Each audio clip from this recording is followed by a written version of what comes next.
Bonjour et bienvenue au 13e cours de relations de travail. Donc, comme déterminé, on a manqué d'électricité au cours de des dernières semaines et à cause de ça, on est obligé de reprendre une portion de la matière via un cours en ligne. Donc, aujourd'hui, je vais vous parler des conventions collectives. En passant, on dit bonjour à Madame Poulain, pour qui je fais aussi un cours d'université avec elle en même temps. Ce cours servira aussi à ma présentation finale. Donc, je vais vous partager mon écran. En fait, pour ceux qui auraient remarqué, d'ailleurs, Véronique m'a écrit à ce sujet-là, j'ai déjà déposé un chapitre du livre de M. Réhayen, celui-ci. Vous allez le voir à l'envers. Supervision et direction des ressources humaines. Si jamais vous avez l'occasion un jour de vous procurer ce livre-là. En théorie, j'ai même certains étudiants, je crois, qui l'avaient acheté. C'est super intéressant.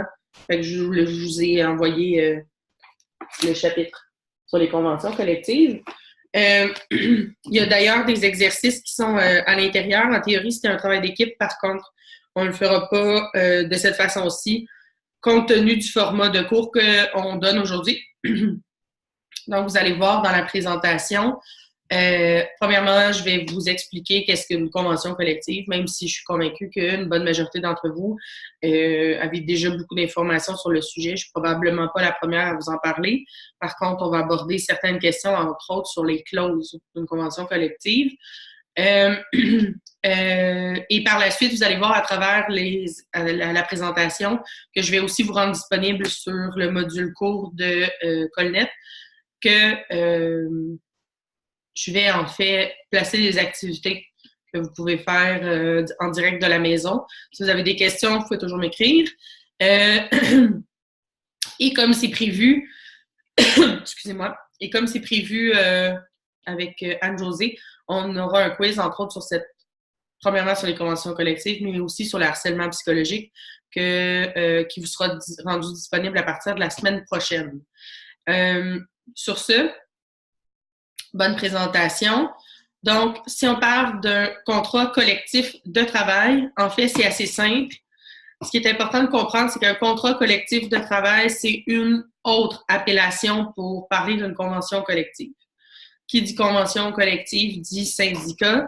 Dans le cours de contexte légal, vous êtes supposé avoir vu les formats de création, du moins la procédure de création d'une convention collective sur les demandes au niveau du Code du travail pour être capable d'être reconnu comme étant une instance syndicale. Donc, premièrement, qu'est-ce qu'une convention collective? Comme je viens de le mentionner, c'est un contrat collectif de travail.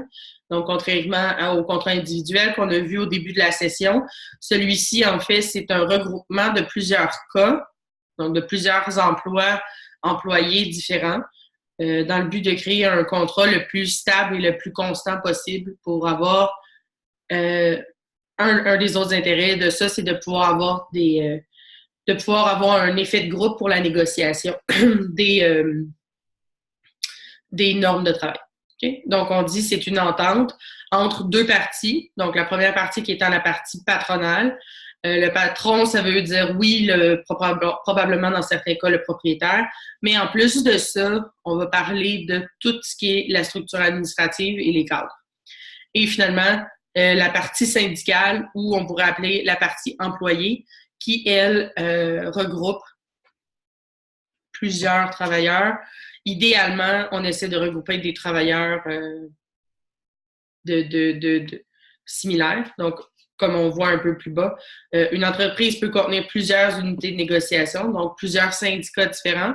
Comme au Cégep, je vous ai déjà parlé, on a un syndicat pour les enseignants, on a un syndicat pour le personnel de soutien, puis on a un syndicat pour les professionnels. Donc, on a une partie patronale, mais 3 syndicats, donc 3 conventions collectives différentes. Et comme je vous disais juste un peu plus tôt, c'est le but de ça, c'est d'établir les conditions de travail et d'avoir un certain pouvoir de négociation, pour essayer d'avoir des conditions de travail les plus équitables et les plus avantageuses possibles.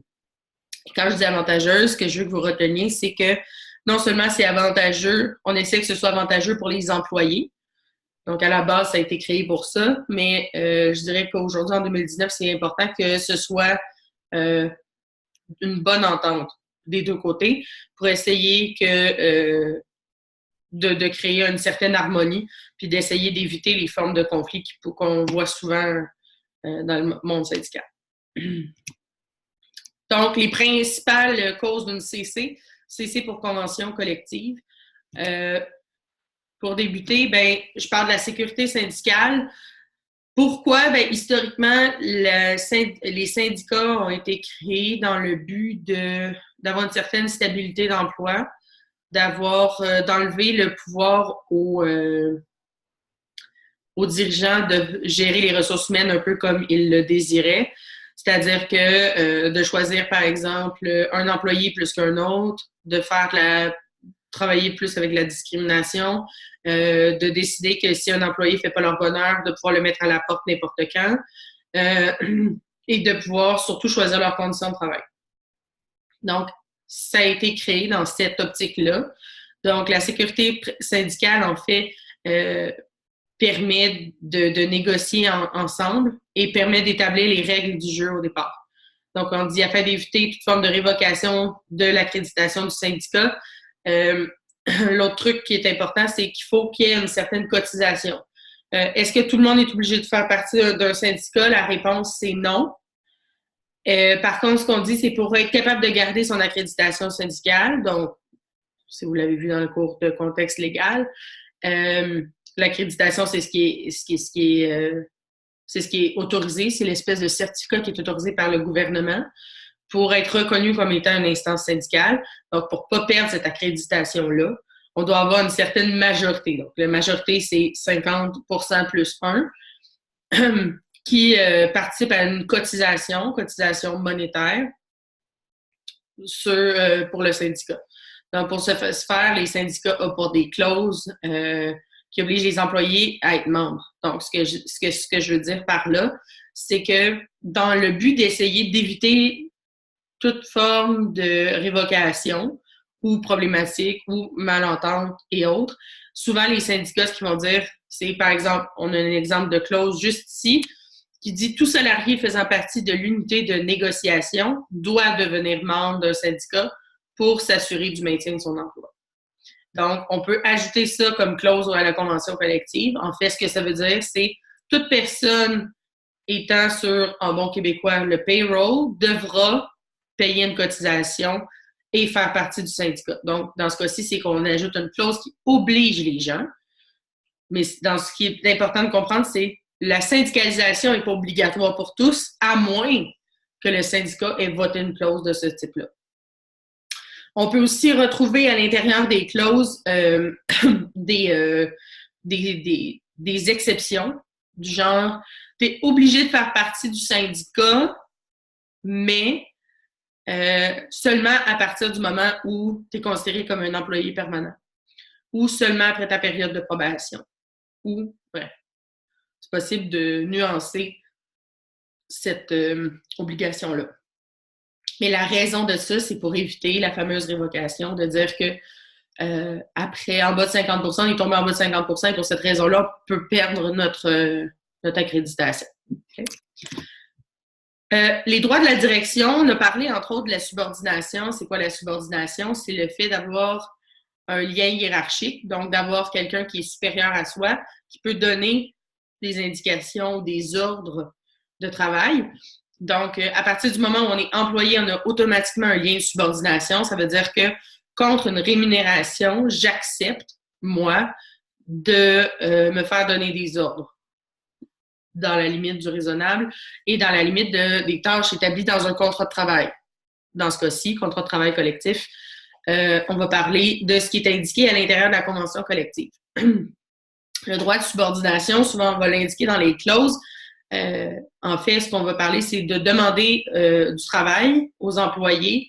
Donc, on laisse le droit aux employeurs de demander aux employés de travailler, donc de faire certaines activités et d'agir à titre d'entreprise. Donc, le but, c'est par exemple, vais chercher des contrats que mes employés que je paye devront compléter. Et contre ça, moi, je leur paierai une rémunération. Entre les deux, moi, je vais faire de l'argent. Donc, je vais faire idéalement un certain profit sur cette portion-là. Donc, le lien de subordination, ça fait partie des clauses sur le droit de la direction. Dans ce cas-ci, comme exemple, j'ai le syndicat reconnaît tous les droits et privilèges, sauf ceux qui sont restreints par la convention collective, donc à moins d'exceptions qu'on aurait mentionnées à l'intérieur du document de convention collective, permettant à l'employeur de diriger, donc d'avoir un lien d'autorité, et de gérer, donc d'organiser efficacement ses activités. Le tout devant être conforme aux dispositions de la fameuse convention collective. Donc, on donne le droit, sauf dans certains cas qu'on pourrait conventionner un peu plus loin dans le document. Si on parle des règlements d'un grief, bien, premièrement, un grief, c'est quoi? Un grief, c'est un différend entre la partie patronale et l'employeur. La partie patronale et la partie employée, la partie syndiquée. Il peut aussi y avoir des problèmes entre les syndiqués et habituellement, c'est compte tenu, ça se négocie sur l'application des règles qui ont déjà été déterminées dans le fameux papier. Donc, on dit qu'il y a plusieurs types de griefs. On dit qu'il y a des griefs qui sont individuels ou des griefs qui sont collectifs, qui sont en fait soit un individu ou un petit regroupement d'individus qui pensent être lésés ou qui pensent avoir été omis dans une certaine portion de la convention collective, de leur droit de convention collective, ou il y a aussi des griefs qu'on parle syndical. Donc, c'est le syndicat complet qui peut se retourner vers l'employeur, et à ce moment-là, bien, les griefs, il y a un grief, donc c'est un document, c'est une plainte qu'on pourrait appeler, qui est déposée. Cette plainte-là, à partir du moment où la problématique serait arrivée, on aurait jusqu'à 15 jours pour pouvoir déposer ce grief-là. Et la procédure totale de réponse à ce grief-là ne devrait pas dépasser 6 mois. Donc, la première réponse. Moi, j'en parle à mon supérieur. On m'a demandé de faire des heures de travail et je n'ai pas été payée en conséquence de ces heures-là. Donc, je dépose un grief. Ça, j'ai 15 jours pour le faire. Et par la suite, la fameuse première réponse doit être faite en dedans de 6 mois. Par contre, ça peut arriver que c'est long comme procédure. C'est une procédure qui est toujours plus longue. Puis à partir du moment où on doit tomber dans un arbitrage, donc quelqu'un qui va aller entendre chacun des parties pour arriver à trancher entre les deux, et là, ça peut devenir encore plus long. Par la suite, on peut parler des étapes de résolution d'un grief. Donc, comment on les détermine? C'est quoi les délais qu'on octroie? Donc, le premier, c'est maximum 15 jours pour le déposer. Par la suite, pour la réponse, est-ce qu'on accepte que ce soit 5 jours, 10 jours, 15 jours, 1 mois? Puis, on détermine comme ça, en négociation, les délais et les fameuses étapes qu'on doit faire pour un grief, à qui on doit déposer l'information et qui devrait nous répondre aussi, puis de quelle façon. Le choix de l'arbitre, ben, on n'est pas obligé de déterminer qui sont les arbitres. Par contre, en négociation, on peut à l'avance déterminer chacun des parties qui serait intéressé, quelle personne serait apte à être un arbitre dans ce cas-ci et qui on accepterait qu'il soit arbitre. De part et d'autre, donc on peut prendre une entente à l'avance là-dessus, ce qui fait que rendu en cas de litige ou de problématique, ben, ça va être plus facile de gérer le conflit parce qu'on va déjà avoir une entente sur qui peut entendre le problème. Et finalement, les frais d'arbitrage, ben, déterminer comment on le segmente. Est-ce que majoritairement, ce qu'on essaie de demander, c'est une parité. Donc, de part et d'autre payent 50% de la facture. Ça garde le terrain neutre habituellement, mais on pourrait aussi dire la personne qui gagne ou la personne en tort peut avoir à payer les frais d'arbitrage ou de résolution de conflit dans ce cas-ci. Si on parle de l'ancienneté, c'est en relations humaines, c'est une notion qu'on utilise souvent. elle est peu ou pas documentée et il n'y a surtout aucune règle qui la régit. Donc, qu'est-ce que l'ancienneté? Bien, en fait, ça va dépendre. L'ancienneté, dans certaines entreprises, comme on le voit ici, mais ce qu'on dit de façon générale, c'est la durée du service. Par contre, on a parfois des segmentations, des sous-anciennetés, des sous-catégories. Donc, par exemple, j'aurais pu entrer en premier puis travailler dans l'usine et par la suite, j'aurais travaillé au département du service, j'aurais pu être transférée au département plus administratif, comme par exemple aux ressources humaines, ou j'aurais pu changer de catégorie d'emploi autre. Et là, dans ce cas-ci, c'est important de segmenter à l'intérieur de la convention collective qu'est-ce qu'on veut dire par la durée du service. Est-ce qu'on y va, est-ce qu'on compte en nombre d'heures? Quelqu'un qui était considéré comme à temps partiel au début de son emploi, est-ce qu'on compte la date de son arrivée ou est-ce qu'on compte le nombre d'heures? Peut-être qu'elle a travaillé 1 an dans la compagnie, mais en nombre d'heures de temps plein, ça peut être reconnu peut-être comme 3 mois.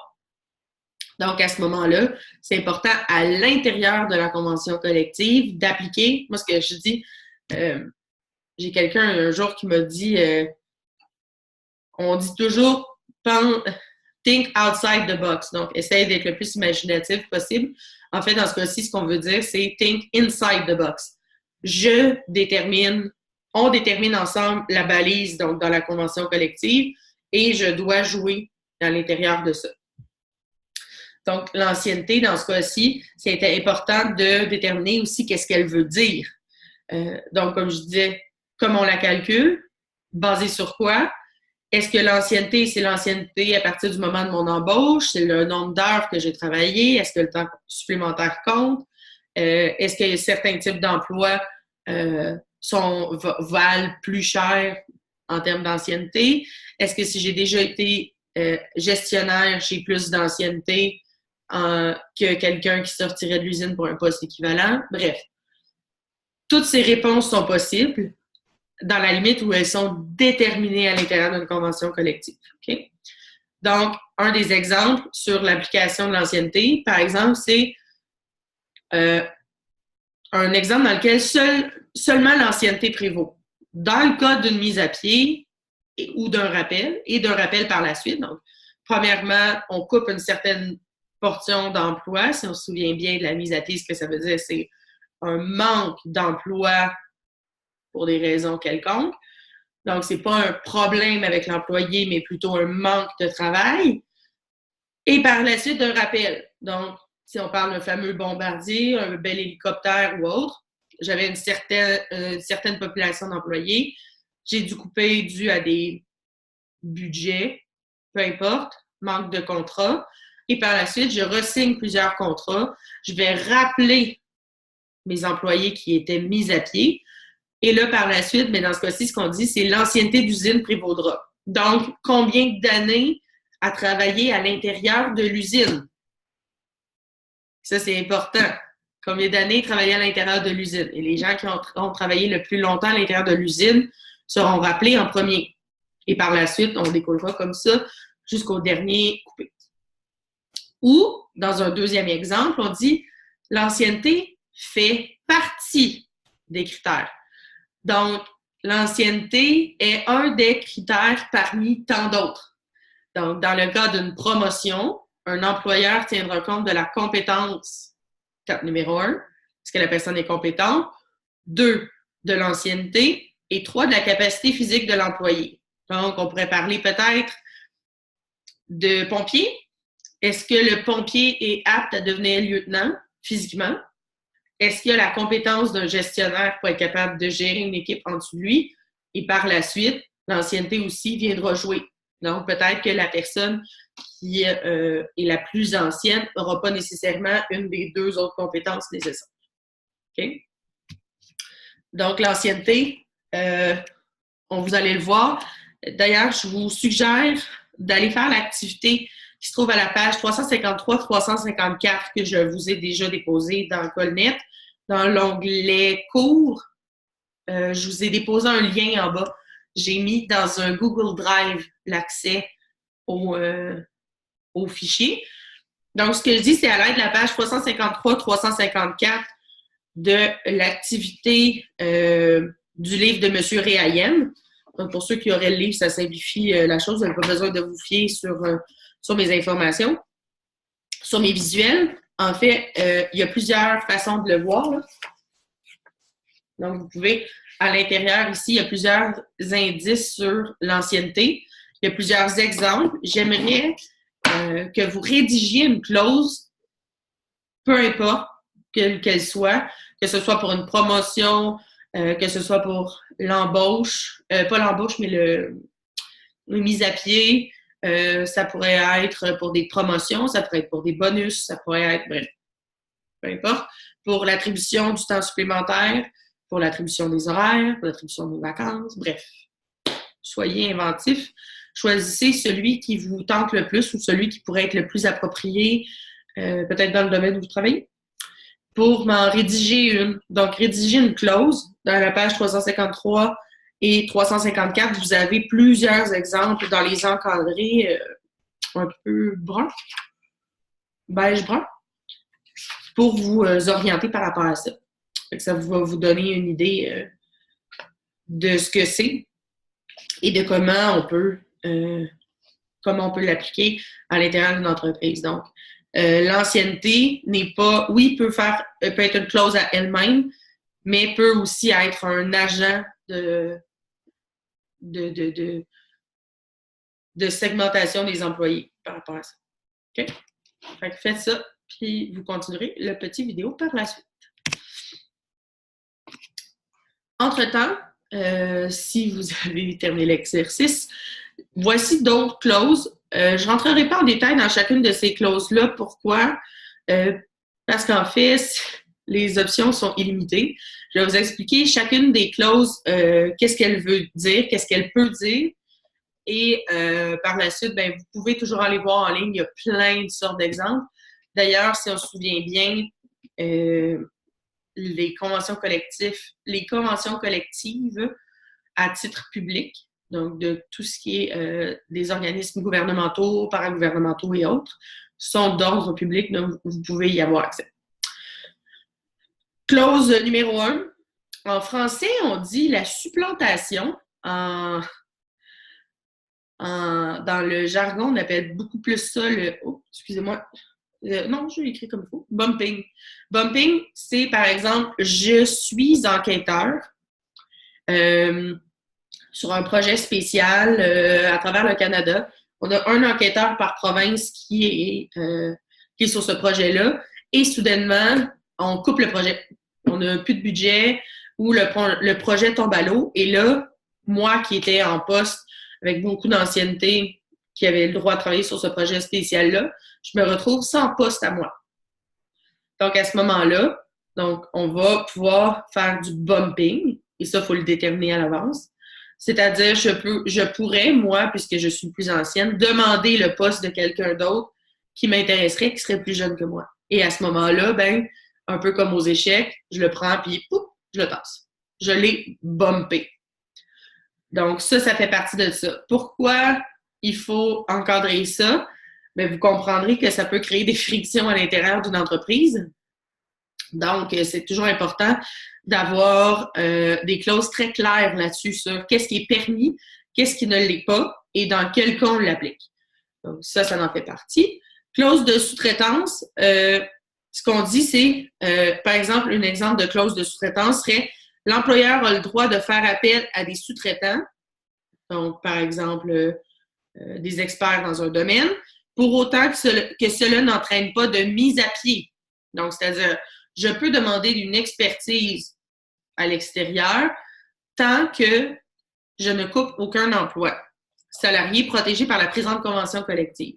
Donc, c'est-à-dire, c'est ça. Je peux engager un spécialiste en santé animale qui va venir évaluer les conformités du bâtiment dans la mesure où j'enlève aucun emploi à personne. Représentation syndicale, c'est entre autres de déterminer combien il va y avoir de représentants, comment on va les déterminer, sur quelle base on les choisit, combien de temps sont leurs mandats, quelles sont leurs tâches, bref. De venir encadrer cette fameuse représentation syndicale-là. Est-ce que les représentants syndicaux sont à temps plein sur le syndicat? Est-ce qu'on les paye pour être sur le syndicat, pour le travail qu'ils font? Est-ce que... Bref. Vous comprenez que ça peut être très, très large, mais c'est important de le déterminer à l'avance. Les mesures disciplinaires, on les a vues dans le cas des contrats de travail plus individuels. Maintenant, on parle de mesures disciplinaires qui sont plus larges. Donc, ça va être de déterminer les fameuses échelles de gradation des sanctions sur un... je vois que l'éclairage change, je suis désolée. C'est les nuages extérieurs qui viennent influencer ça. Donc, mesures disciplinaires. Donc, ça va être de déterminer cette fameuse échelle de gradation-là sur les sanctions et de déterminer à l'avance quels pourraient être les niveaux de sanctions pour chacune des problématiques encourues. Genre, est-ce que si j'ai 3 absences dans le même mois, j'ai la même conséquence que d'avoir endommagé du matériel, etc. Mise à pied et rappel, donc quel est le fonctionnement, un peu en lien avec l'ancienneté. Est-ce qu'on utilise l'ancienneté comme étant les mesures pour les rappels? Les mises à pied, on les indique comment on fait l'information, comment on informe les gens, qu'est-ce qu'on leur donne, est-ce qu'on fournit toujours une compensation monétaire, quelles sont les procédures, est-ce qu'on a des systèmes à l'interne pour essayer d'aider ces employés-là en attendant de peut-être avoir des nouveaux contrats, etc. Congés spéciaux, on peut compter dans les congés spéciaux. Est-ce que des fois on ajoute les congés pour, par exemple, quand la personne c'est sa fête, on peut lui donner un congé. Est-ce qu'on ajoute des congés pour les congés de maternité? Est-ce que nous, comme entreprise, on décide de rallonger les congés de maternité? Est-ce qu'on paye ces congés-là? On peut aussi parler de fermeture d'usine. Souvent, dans le domaine, au Québec, on retrouve ce qu'on appelle un shutdown. Un shutdown, ce que c'est pendant 2 semaines, 3 semaines, 1 mois, ça dépend.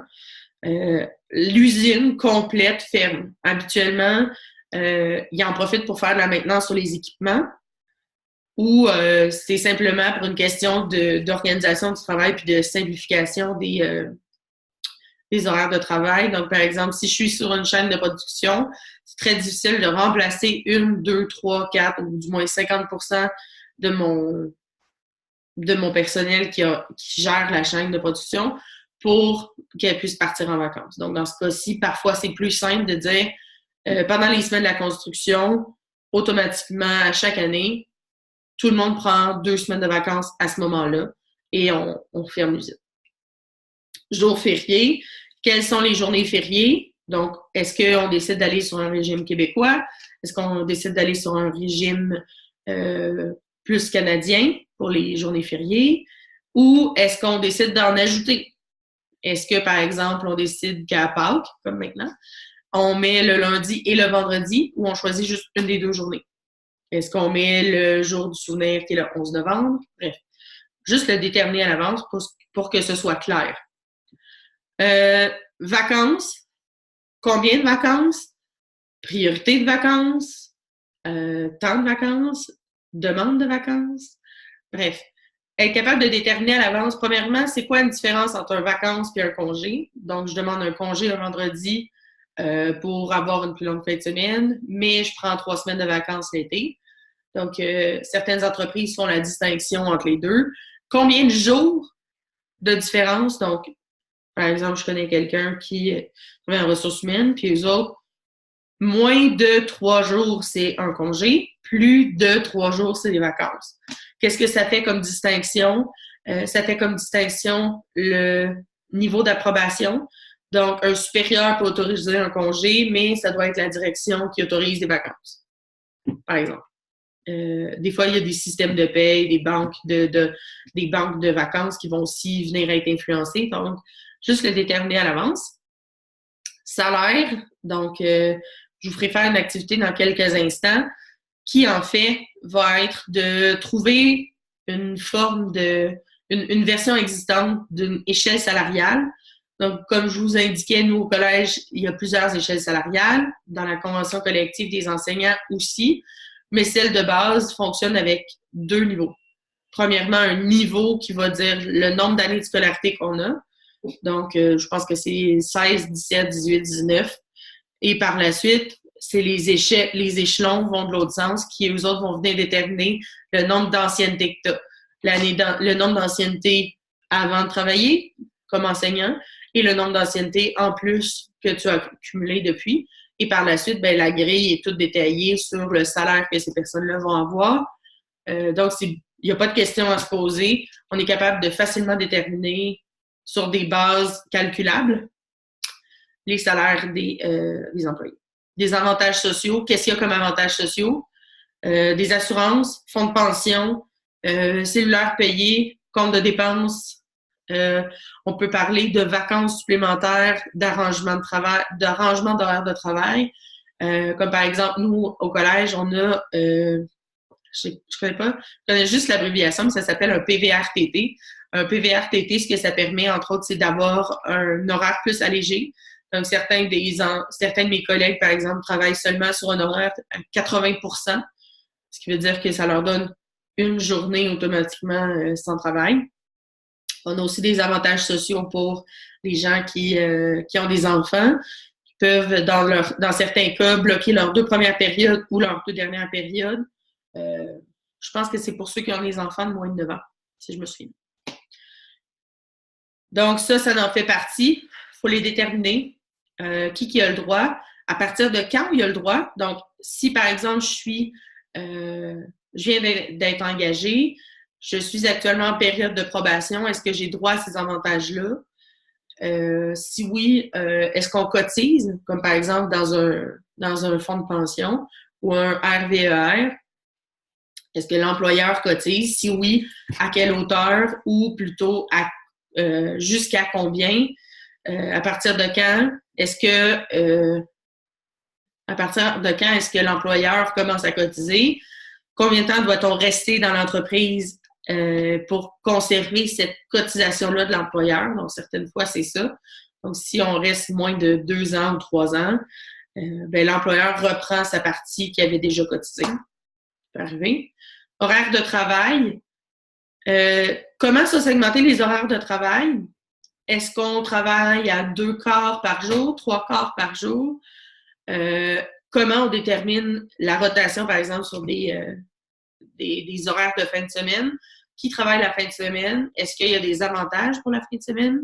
Comment on fait pour déterminer qu'un employé peut travailler, lui, de jour, puis qu'un autre employé va être plutôt de soir? Est-ce que c'est l'ancienneté qui va venir jouer en compte? Est-ce que c'est les compétences de certaines personnes? Bref, soyez clairs là-dessus. Temps supplémentaire, premièrement, à quel taux il est payé? Est-ce qu'il y a des primes? Est-ce que les primes sont comptées dans le calcul du temps supplémentaire ou pas? Selon les normes du travail, non. Certaines conventions collectives, oui. Donc, faites le calcul de ça. Et non seulement combien ils sont payés, mais comment on l'attribue. Est-ce qu'on attribue le temps supplémentaire par ancienneté, par département, par quart de travail, par volontariat? Qui accepte, qui autorise les temps supplémentaires? Donc, c'est pas parce que moi, je décide que je veux faire du temps supplémentaire qu'il y en a disponible. Qui doit me donner l'autorisation? Jusqu'à combien? Est-ce qu'on doit mettre un plafond à certains employés de dire on a le droit de faire du temps supplémentaire, l'horaire de travail est en 37 heures, vous n'avez jamais le droit de dépasser 50, à moins qu'un directeur d'usine co-signe. Bref. Durée de la convention, super important. Les conventions collectives sont toujours à durée déterminée. Dans le cas de certaines négociations, ce qui arrive, c'est que la convention collective va avoir le temps de finir avant que la nouvelle convention collective soit finie d'être négociée. Donc, ce qui arrive dans ce temps-là, c'est qu'on va parler de rétroaction. Donc, par exemple, au collège, pour les enseignants, on est en train de négocier, on a commencé à négocier la convention collective qui va être re-signée et devrait être mise en place pour 2020. Par contre, c'est possible que ça demande plus qu'un an finir de négocier. Donc, ce qui va arriver, c'est par exemple, si on augmente de salaire, l'augmentation salariale sera rétroactive. Mais habituellement, une convention collective, on essaie que ce soit, c'est toujours à durée déterminée et on essaie que ce soit, premièrement, pas pour 1 an, parce que la négociation est déjà assez longue, c'est ardu pour les deux côtés, c'est beaucoup de temps à investir, donc beaucoup d'argent. Donc, pour cette raison-là, on essaie que ce soit que ça dure un bon nombre de temps, mais sans étirer comme par exemple un 10 ans. 10 ans, c'est peut-être trop long parce qu'en 10 ans, plusieurs choses peuvent changer à l'intérieur d'une entreprise ou pour le personnel ou dans la réalité québécoise. Et pour cette raison-là, on veut garder une certaine ouverture. Souvent, on parle de 3 à 5 ans pour une convention collective. Activité, donc comme je vous disais, j'aimerais que vous fassiez une recherche sur le web pour trouver une échelle salariale actuelle. Je vous suggère fortement d'en trouver une qui est du domaine public québécois, c'est-à-dire pour des emplois gouvernementaux, parce qu'habituellement, ces conventions-là sont publiques. Donc, faites la recherche de ça. Regardez comment c'est fait. C'est possible qu'il y a plusieurs, à l'intérieur d'une convention collective, s'il y a plusieurs corps de métier, c'est possible qu'il y ait plusieurs tables d'échelle. Donc, nous, au collège, celle que j'ai vue, premièrement, il y en a pour les enseignants. Dans la convention collective des enseignants, il y en a une pour les enseignants de façon générale, mais il y en a aussi pour certains autres types d'enseignants qui enseignent dans des domaines plus spécifiques. Je parle entre autres d'aéronautique, technique en aéronautique. Les enseignants qui enseignent dans ces programmes-là ont des conventions, ont une charte de salaire un peu différente des enseignants qui enseigneraient au régulier. Donc, faites cette recherche-là, puis par la suite, faites-moi une petite réflexion là-dessus faites-vous une petite réflexion là-dessus pour voir qu'est-ce que vous en pensez, qu'est-ce que vous remarquez. Si vous en trouvez deux différentes, quelle est la distinction entre peut-être la première que vous avez trouvée puis la deuxième. Faites ça. Sur ce, je continue un petit peu. Donc, négociation d'une convention collective. En fait, M. Réaïm le segmente en 5 étapes. Je suis d'accord avec lui. C'est une version simplifiée d'un processus, mais ça explique bien ce qui se passe. Donc, première étape, c'est la préparation de la négociation.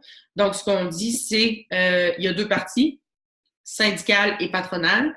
Donc, de part et d'autre, chacun de leur côté, vont aller se consulter entre eux pour voir quel genre de demande ils voudraient faire, qu'est-ce qu'ils voudraient peut-être négocier de nouveau, qu'est-ce qu'ils voudraient enlever, ajouter, les concessions peut-être qu'ils sont peut-être prêtes à faire en conséquence d'autres demandes. Donc, de négocier ça de chacun de leur bord, de discuter de ça chacun de leur bord pour se préparer. 2, ouverture de la négociation. On dit que chacun des parties va présenter les grandes lignes de leur demande. Donc, par exemple, nous, comme employés, on demanderait de maintenant modifier les horaires de travail. On préférerait travailler 4 journées de 10 heures plutôt que 5 journées de 8 heures.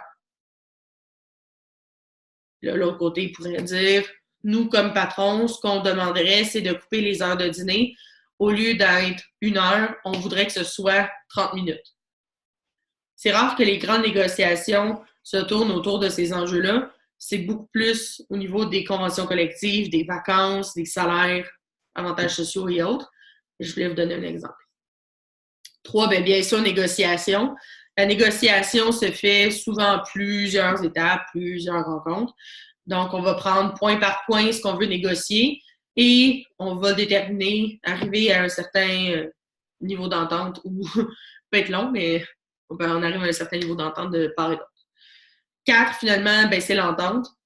On rédige tout ça au propre et chacun part de son côté et va présenter ce qui a été négocié, premièrement, entre les employés, le présenter aux employés qui vont être concernés par la convention et finalement le présenter au côté patronal pour qu'eux aussi valident le contenu. Une fois que le contenu est validé, ou du moins qu'on a certains petits correctifs à faire, des fois c'est dans la rédaction, Là, on va se retrouver pour la signature de la convention. Donc, étape numéro 1, on rectifie les petites... Habituellement, là, la question entre le niveau d'entente et la signature, il y a plusieurs itérations de la convention collective qui vont être faites. Et par la suite, on va vraiment tomber au niveau de la signature où là, on a une version finale du document et là, tous les représentants de part et d'autre vont venir signer la documentation et venir approuver ça. À partir du moment où la date de mise en œuvre, donc ce qui risque de se passer de notre côté pour les enseignants, donc ça risque d'être probablement une signature au cours de l'année 2020, donc passer la date de fin de l'autre. Donc, automatiquement, la nouvelle convention collective s'applique. S'il y a des retours à faire ou la rétroaction à avoir, elle sera faite à ce moment-là. Mais ça, c'est habituellement mis en place à partir du moment où c'est signé. À moins d'avoir une date ultérieure là, de mise en action. Si jamais on est capable de négocier à l'avance la prochaine convention collective. Sur ce, je vous laisse sur la dernière activité. J'ai fait la lecture moi-même des pages 366 à 378 du fameux manuel de REAIEM, qui en fait est une petite convention collective. Donc, c'est une version, honnêtement, qui est assez simpliste d'une convention collective. Si je prends celle du collège, pour les enseignants, fait 300-400 pages. Dans ce cas-ci, on est à 12. Donc, faites-en la lecture. Ça va vous donner une bonne idée des enjeux qu'il y avait dans le contexte de la quincaillerie Méran, qui est l'exemple ici. Puis, ça peut vous donner des idées sur des conventions collectives ultérieures que vous pourriez avoir à négocier ou que vous pourriez avoir à modifier ou à même appliquer. Juste appliquer, c'est assez complexe souvent. Fait que déjà, si vous en avez lu une, ce sera déjà ça. Fait que sur ça, je vous laisse. Je vous souhaite une bonne fin d'études pour notre examen de cette semaine. Je vous reviendrai le plus rapidement que possible avec le cours numéro 14 qui parlera du harcèlement psychologique. Et je vous rappelle que ces deux chapitres-là, donc 13 et 14 qui seront donnés en vidéo, seront matière à un quiz qui devra être remis au maximum le 3 mai prochain. Sur ce, je vous remercie. Merci de nous avoir écoutés, Madame Pilon. Pilon? Chantal. Désolée. Je vous remercie, puis on se revoit dans une prochaine vidéo. Bye!